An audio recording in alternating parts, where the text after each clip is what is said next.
हे कान्हा जी, यो हमते के हो गया, यो हमने के कर दिया, कहीं मॉन्स्टर ने हमारी बात सुन तो को ना ली। यो सोचते ही आस्था बहुत घबराने लगी। उसका पूरा शरीर कांपन लगा। जिस तरह ठंड में दांत आपस में बजा करते से, उसी तरह उसके दांत भी कट कट करके बजन लगे।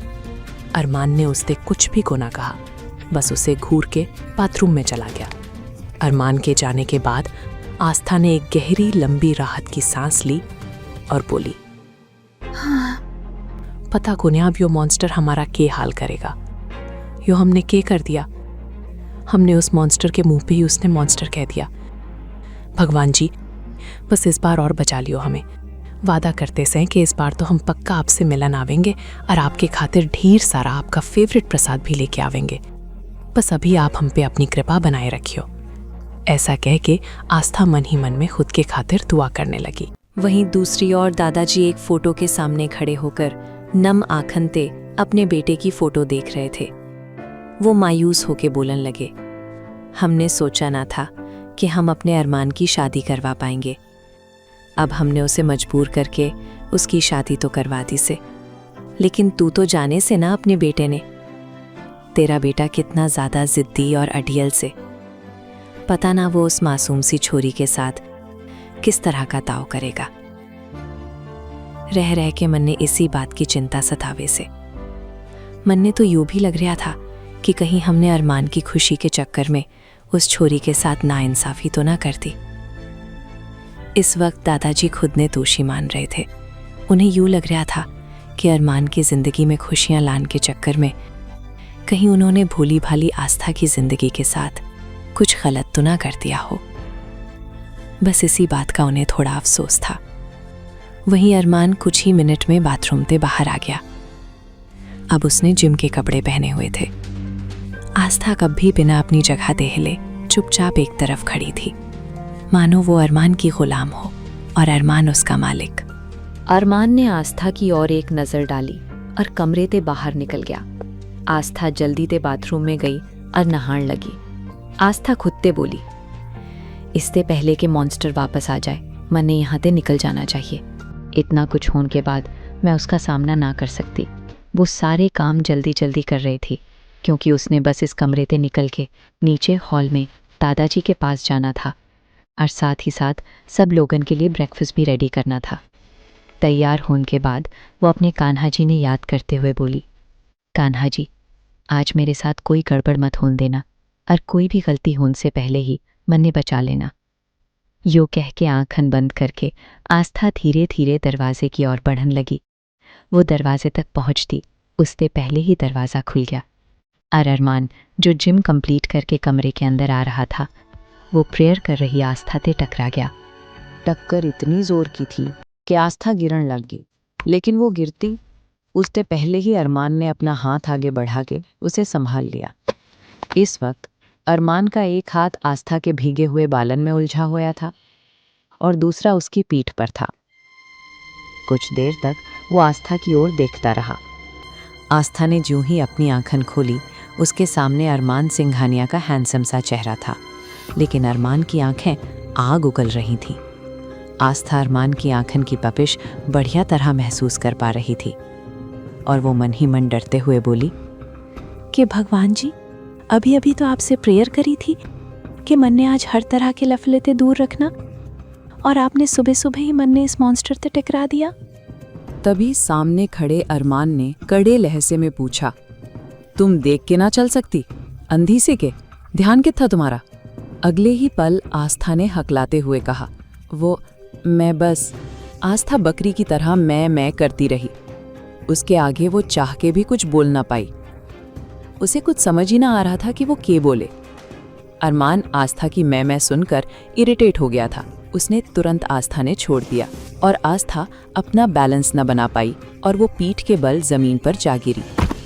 आस्था कराहते हुए बोली, मेरी कमर। आस्था की कमर में चोट लगी थी। वो मन ही मन बोली, यो मॉन्स्टर हमारी जान लेनते क्यों तुला होया से। अरमान ने उसे इग्नोर कर दिया और कमरे में चला गया। आस्था दर्द से करहा उठी। ओए माँ, मर गई मैं तो। कितनी सोरते लगी से मन ने। अगर इस राक्षस ने मन्ने गिराना ही था तो इसने मन्ने थामा ही क्यों? यहाँ भगवान जी कौन सी दुश्मनी निकाल रहे हो यार? ऐसे तो मैंने कोई पाप भी ना किया अपनी जिंदगी में। यो कहते हुए मासूम आस्था की आंखन भर आई। वो अपनी जगह से उठ के खड़ी हुई और अपनी कमर ने रगड़ने लगी। फिर धीरे धीरे नीचे हॉल की ओर जाने लगी, क्योंकि वो इस वक्त अरमान का फिरते सामना करने के मूड में बिल्कुल भी ना थी। दूसरी तरफ अरमान गुस्से में अपने भीगे हुए हाथाने देख रहा था। उसके आंखन के सामने वो सारे पल घूम रहे थे जब वो आस्था ने थामे खड़ा था। अरमान ने गुस्से में उस हाथ की मुट्ठी बना के दीवार पे दे मारी और गुस्से में बोलने लगा, ना, मेरे पे कोई भी अपना असर को नहीं डाल सकता, कोई भी ना, कोई भी ना। इस छोरी ने जल्द से जल्द ठिकाने लगाना होगा। मेरे आसपास कभी कोई छोरी को नहीं रहेगी। यो सोचते हुए अरमान गुस्से में फ्रेश होने खातिर बाथरूम में घुस गया। इधर आस्था, जो अभी अभी गिरी थी, उसकी पीठ में अब भी काफी दर्द हो रहा था, इसलिए वो थोड़ी झुक के चल रही थी। लेकिन दादाजी ने देखते ही वो सीधी चलने लगी और जल्दी से उनके पास जाके मुस्कुराते हुए उन्हें प्रणाम करया। दादाजी ने उसके सिर पे हाथ रखा और बोले, तुम ठीक तो हो ना बेटा? और अरमान ने तुमने कुछ कहा तो ना? दादाजी जैसे आस्था का ही इंतजार कर रहे थे। आस्था ने सामने देखते ही वो एक के बाद एक सवाल पूछने लगे, लेकिन अरमान का जिक्र होते ही आस्था के दिमाग में अरमान की कही हुई सारी बातें गूंजने लगी कि कैसे उसे दादाजी ने खुश रखना से और उनके रिश्ते की सच्चाई की भनक तक दादाजी ने कोनिया लगान देनी, क्योंकि अगर ऐसा होया तो अरमान सिंघानिया आस्था की आंखन के सामने उसके पूरे परिवार ने जानते मार देगा। दादाजी की बात सुन के आस्था अपने चेहरे पे छोटी सी मुस्कुराहट लाके बोली, दादाजी हम बिल्कुल ठीक से, और मन्ने यहाँ कोई परेशानी कोन्या से। अरमान जी भी मन्ने कुछ कोन्या कहते और नाए ज्यादा रोकते टोकते से। हाँ, बस थोड़ा सा वो गुस्से में तेज है, लेकिन हम उनते ज्यादा बातें कोन्या करते तो वो भी हम पे ज्यादा गुस्सा कोन्या करते। आस्था की बात सुन के दादाजी थोड़ा रिलैक्स होके बोले, तुम्हारा बहुत बहुत धन्यवाद बेटा कि तुमने अरमान ने दिल से अपना लिया। जैसे ही दादाजी ने यूं कहा, आस्था का दिमाग सुन पड़ गया, लेकिन फिर वो हिचकिचाते हुए बोली, दादाजी अगर आपने बुरा ना लगे तो क्या हम कुछ कह सकते हैं? दादाजी ने हामी भरते हुए पूछा। हाँ बेटा बोलो, के बात से, के कहना चाहे हो? आस्था बोली, वो जब ते हम यहाँ शहर में आए से हम एक बार भी कान्हा जी के मंदिर को नहीं गए। मैंने आदत से कान्हा जी के मंदिर में दर्शन करन की, तो अगर आप इजाजत दो तो के हम कान्हा जी के मंदिर जा सकते हैं? आस्था ने मन ही मन यूँ लाग रहा था कि शायद उसके कान्हा जी उससे नाराज हो गए थे, इसलिए हर बार उसे किसी न किसी नई मुसीबत में डाल रहे थे। और वैसे भी आस्था ने कान्हा जी से काफी सारे वादे करे थे जो मंदिर जाके उसे पूरे करने थे। दादाजी मुस्कुराते हुए बोले, अरे बेटा, इसमें इतना घबरान की कौन सी बात से? और यो फैसला तो तुमने बिल्कुल ठीक लिया से, बिल्कुल तुमने मंदिर जाना चाहिए। और मैं तो कहूँ सू कि तुम अरमान ने भी अपने साथ मंदिर ले जाओ। दादाजी की बात सुनकर आस्था के होश उड़ गए। वो डर गई और घबराते हुए कहने लगी कि न। दादाजी हैरानी से उसने देखने लगे। आस्था अपनी बात संभालते हुए बोली, वो दादाजी, हमारा मतलब से कि वो तो इतने बिजी रहवे से, तो वो मंदिर कैसे जा पाएंगे? हम अकेले चले जाएंगे। आप हमें ड्राइवर के साथ भेज दियो, हमें कोई परेशानी ना होगी। दादाजी मुस्कुराते हुए बोले, ठीक है बेटा, जैसा तुम्हें ठीक लगे। और हाँ, एक और बात, मंदिर ते आवन के बाद तुम्हें आज मॉल भी जाना होगा, और हम चाहवे से कि हमारी बहू अपनी पसंद के कपड़े खरीद के ले आवे, क्योंकि हम देख रहे हैं कि तुम्हारे पास केवल कुछ जोड़ी ही कपड़े से, और शायद साड़ियाँ तुम अपने आप पहन ना पा रहे हो, वरना हमने तो प्रियंका के हिसाब से सारी साड़ियाँ की शॉपिंग करवाई थी। अब जैसे ही दादाजी ने प्रियंका का नाम लिया, आस्था के चेहरे पे हिचकिचाहट दिखने लगी, क्योंकि जो कुछ भी आज उसके जिंदगी में था, कहीं ना कहीं वो सब प्रियंका का था। प्रियंका ही इस घर में बहू बन के आवने वाली थी, आस्था ना। आस्था मन ही मन में सोचने लगी, काश प्रियंका दीदी घर ते ना भागती तो आज शायद मन ने यहाँ ना रहना पड़ता। मैं अपनी पढ़ाई पूरी कर रही होती और जल्द जल्द डॉक्टर बनने का अपना सपना पूरा करती। आस्था अतीत की यादों में खो गई थी और उसकी आंखन के कोने भी भीग गए। दादाजी ने उसके इमोशंस नोटिस कर लिए और जल्दी से बोले, बेटा हम माफ़ी चाहे से, हमने प्रियंका का नाम तुम्हारे सामने ले लिया। वो बस हम तुम्हें यो बताना चाहते थे कि हमें तुम्हारी पसंद ना पता कि तुम्हें किस तरह के कपड़े अच्छे लगते से, इसलिए हम चाहते से कि तुम अपनी पसंद अपने लिए शॉपिंग कर लो। तो अब तुम तैयार हो जाओ, फिर हम तुम्हें खुद मंदिर लेके चलेंगे। आस्था के चेहरे पे हल्की सी मुस्कुराहट आ गई, लेकिन तब भी उसे कुछ याद आया और वो हड़बड़ाते हुए बोली, अरे दादाजी हम तो भूले गए कि हमें भी नाश्ता भी बनाना से। ध्रुव जी कह के गए थे कि वो सुबह हमारे हाथों का नाश्ता खाएंगे। अब हमें किचन में जाना होगा। ऐसा कह के आस्था लगभग दौड़ती हुई किचन की ओर चली गई। दादाजी आस्था ने मुस्कुराते हुए देखते रहे, लेकिन आस्था के जाते ही उनका चेहरा एकदम सीरियस हो गया। दादाजी बड़बड़ाते हुए बोले, बेटी चाहे तुम जुबान ते कुछ मत बोलो, लेकिन तुम्हारी आंखें इस बात की गवाही दे रही से कि तुम यहां बिल्कुल भी खुश ना हो और इस घर में तुम एक कैदी की तरह जिंदगी गुजार रही हो। यो सब कहते हुए दादाजी का दिल भर आया। किचन में आस्था बड़े प्यार से सबके खातिर अपना मनपसंद नाश्ता बनाने लगी। थोड़ी ही देर में अरमान के चारों दोस्त वहां पहुंच गए। जैसे ही उन्होंने हॉल में कदम रखा, आस्था के बनाए हुए खाने की खुशबू उन चारों की नाक तक जा टकराई। आहन चाहक के बोला, वाओ के खुशबू से, के यो हमारा ही घर से। आहन यो कहते हुए तेजी से अंदर जान लगा। जैसे ही वो लोग डाइनिंग टेबल पे आए, उनकी नजर नाश्ते से भरी टेबल पे पड़ी और पास से आस्था खड़ी थी। आस्था ने देखते ही वो चारों मुस्कुराने लगे, क्योंकि आज पहली बार इस घर में उन्हें खाना मिल रहा था, वो भी स्पेशली घर की एक लेडी के हाथन का बनाया हुआ खाना। वो लोग जाके नाश्ते की टेबल पे बैठ गए। ध्रुव ने एक्साइटेड होके पूछा, भाभी बहुत बढ़िया खुशबू आ रही है, के बनाया से आपने? आस्था चहक के बोली, ध्रुव जी हमने आलू के पराठे, सब्जी और पूरी बनाई से। हमें पूरी उम्मीद से कि आप सबने वो खाना जरूर पसंद आवेगा। आप जानते हो, जब हम गांव में थे तब यो हमारा फेवरेट खाना होया करता था और हम बैठते फटाफट से सारा खाना चट कर जाया करते थे। आस्था मुस्कुराते हुए एक ही सांस में अपनी पूरी बात कही जा रही थी और बाकी सब एक दूसरे ने देख के मुस्कुरा रहे थे। तब दादाजी ने पूछा, अरे आकाश, यो अरमान कित रह गया? जरा उसने बुला के लिया, वो भी हमारे साथ नाश्ता कर लेगा। दादाजी ने जैसे ही अरमान का नाम लिया, आस्था की जैसे जान हलक में आ गई और उसका हाथ कांपन लग गया। वो घबराते हुए बोली कि वो भी आके नाश्ता करेंगे। यो सोचते उसके हाथ में पकड़ा हुआ ग्लास तुरंत छूट के नीचे गिर गया। सब हैरानी ते आस्था की ओर देखने लागे। दादाजी ने परेशानी में पूछा, के बात से बेटा, तुम ठीक तो हो ना? आस्था ने जल्दी ते अपनी गर्दन हाँ में हिला दी और धीमे लहजे में बोली, माफ कर दीजिए दादाजी, हम बस ग्लास टेबल पे रख रहे थे, अचानक ते हमारे हाथ से ग्लास छूट गया। आहन ने कहा, भाभी आप इतना घबरा क्यों रही हो, जैसे मानो आपने किसी का मर्डर कर दिया हो। अरे ग्लास ही तो गिरा है, इसमें इतना घबराने वाली बात कौन सी है? ध्रुव बोला, भाभी मने अब इंतजार ना हो रहा, प्लीज आप मने सर्व कर दो। खाने की खुशबू के बाद मेरी हिम्मत ही ना हो रही कि मैं और इंतजार करूं। आस्था उन्हें खाना सर्व करने के लिए आगे बढ़ने ही लगी, लेकिन दादाजी उसने बोले, खबरदार अगर किसी ने कुछ खाया तो। मैं कह दिया ना पहले अरमान यहाँ आएंगे, उसके बाद ही हम सब खाएंगे।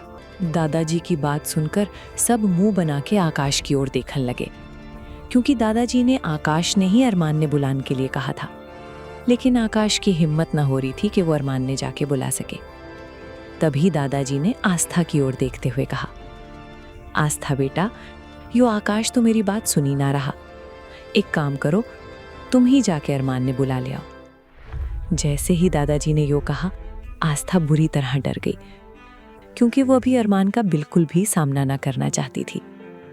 वो बड़बड़ाई, कान्हा जी, आप मन ने बार बार क्यों फंसा रहे हो?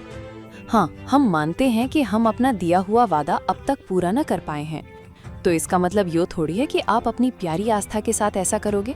आस्था ऊपर की ओर देखते हुए ही खुद से बातें कर रही थी। वो अपनी जगह से हिली भी ना। दादाजी आस्था ने टोकते हुए बोले, बेटा, अगर तुम्हें कोई परेशानी है तो मैं ही चला जाता हूँ। आस्था जल्दी से बोली, ना दादाजी, यूँ आप कैसी बातें कर रहे हो? आपकी तबीयत वैसे ही ठीक ना है। मैं अभी उन्हें बुला के लाती हूँ, तब तक आप लोग शुरू करो ना प्लीज़। दादाजी ने कहा, हम कह दिया ना अरमान के बिना हम शुरू ना करेंगे। और वैसे भी तुम्हारी पहली रसोई की रस्म में भी हम अरमान के बिना ही खा लिया था। पता है उस वक्त मन ने कितना ज़्यादा अफसोस हुआ था कि अरमान ने तुम्हारे हाथन के बने हुए टेस्टी पराठे मिस कर दिए। लेकिन अब मैं यूँ चाहता हूँ कि आज अरमान भी हमारे साथ आके यहाँ बैठे और हमारे साथ नाश्ता करे। दादाजी की बात सुनकर आस्था धीमे कदमनते ऊपर सीढ़ी की ओर जान लगी। कुछ देर बाद अरमान के कमरे के बाहर पहुंच के आस्था के कदम रुक गए। वो खुद ही अपने हाथन की उंगलियां मरोड़ रही थी। वो बोली, कैसे मैं अपने इस रूड, एरोगेंट, मॉन्स्टर, खदूस हस्बैंड का सामना करूंगी? कहीं वो मन ने फिरते ना गिरा दे। लेकिन अंदर जान के अलावा मेरे पास और कोई रास्ता भी तो ना है। आस्था ने एक गहरी सांस ली और हिम्मत करके दरवाजा खोल दिया। दरवाजा खुला तो सामने का नजारा देख के उसकी चीख निकल गई। सामने अरमान इस वक्त बाथरूम थे नहा के बाहर निकले थे। अरमान की गहरी नजरें इस वक्त आस्था ने घूर रही थी। आस्था ने तुरंत अपना मुंह दूसरी ओर कर लिया और अपने दोनों हाथन से अपना चेहरा कवर कर लिया। वो हड़बड़ाते हुए बोली, आप ऐसे ऐसे यहाँ क्या कर रहे हो? और आप कपड़े क्यों ना पहन लेते? यूँ पहली बार था जब आस्था ने अरमान ने इस तरह से देखा था। अरमान आस्था की ओर आँख उगलती हुई नजरों से देखते हुए बोला, तुम्हारी इतनी हिम्मत कि तुम मन ने ऑर्डर दो कि तुम्हें इतनी भी तमीज ना है कि बिना नॉक करे किसी के कमरे में ना आते? अरमान कड़े लहजे में बोला, अगर तुम मन ने इम्प्रेस करने के लिए और मेरा अटेंशन पाने के लिए यो सब ड्रामा कर रही हो ना, तो तुमने बता दूं कि तुम्हारी यो चीप ट्रिक्स मन ने कभी भी तुम्हारी ओर अट्रैक्ट ना कर सकती। याद रखना, अरमान सिंघानिया ते टकराओगी तो सिवाय नफरत के तुम्हें और कुछ ना मिलेगा। ऐसा कहते हुए अरमान आस्था के बेहद करीब आके खड़ा हो गया। अरमान की बातें सुनकर आस्था की आंखें भर आईं। वो सपने में भी ना सोच सकती थी कि अरमान उसके साथ इस तरह की बातें करेंगे। ऐसी बातें उसके दिल ने छलनी कर रही थी। वो कांपती हुई आवाज में बोली, देखिए अरमान जी, आपको गलत फहमी हुई है। हम तो यहाँ बस आपने नाश्ता कराने के लिए बुलाना आए थे। नीचे दादाजी आपने बुला रहे हैं। आस्था की कमजोर आवाज सुन के अरमान इरिटेट होकर बोला, हो प्लीज, ये फालतू की नॉनसेंस बातें मेरे सामने मत करो। मैंने तुम्हें पहले ही कहा है, तुम मेरे दादाजी, मेरे दोस्त और मेरे भाई पर अपने सारे ट्रिक्स आजमाओ, लेकिन मुझ पर ना। मैं तुम जैसी लड़कियां ने अच्छी तरह से जानता हूँ। अरमान की इस तरह की बातें सुनकर आस्था की बॉडी अंदर तक कांपने लगी, क्योंकि इस वक्त अरमान की आंखों में उसे अपने लिए सिर्फ और सिर्फ नफरत दिखाई दे रही थी। डर के मारे आस्था का गला सूखने लगा। उसे ऐसा लग रहा था जैसे अरमान अभी इसी वक्त उसकी जान ले लेंगे। अचानक आस्था धीरे धीरे अपने कदम पीछे की ओर खिसकाने लगी, लेकिन जैसे ही वो थोड़ा पीछे हुई, अचानक ते वो एक इम्पोर्टेड पॉट ते जा टकराई और गिरते गिरते बची। पॉट ते टकराने की वजह से उसका दुपट्टा उसके कंधे ते हटके नीचे गिर गया। आस्था ने अपनी आंखें कसकर बंद कर ली और मन ही मन भगवान से प्रार्थना करने लगी, कन्हा जी, हम थोड़ी देर में आपके दर्शन करन आ रहे हैं। प्लीज कन्हा जी, बस अब मन ने इस मॉन्स्टर से बचा लो।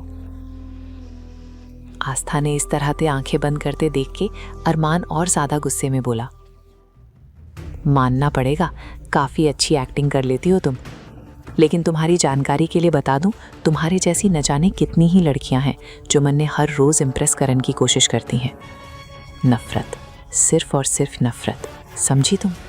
अरमान ने गुस्से से उसका दुपट्टा जमीन से उठाया और उसके ऊपर फेंक दिया, क्योंकि इस वक्त आस्था बेहद खूबसूरत लग रही थी और ज़्यादा देर अरमान उसकी खूबसूरती ने देख नहीं पा रहा था। ना चाहते हुए भी अरमान की नज़रें उसके अनारकली सूट के ऊपर थे, उसकी तरफ चली गईं। पूरी कहानी सुनने खातर डाउनलोड करो पॉकेट FM ऐप इब्बे। लिंक नीचे डिस्क्रिप्शन में है।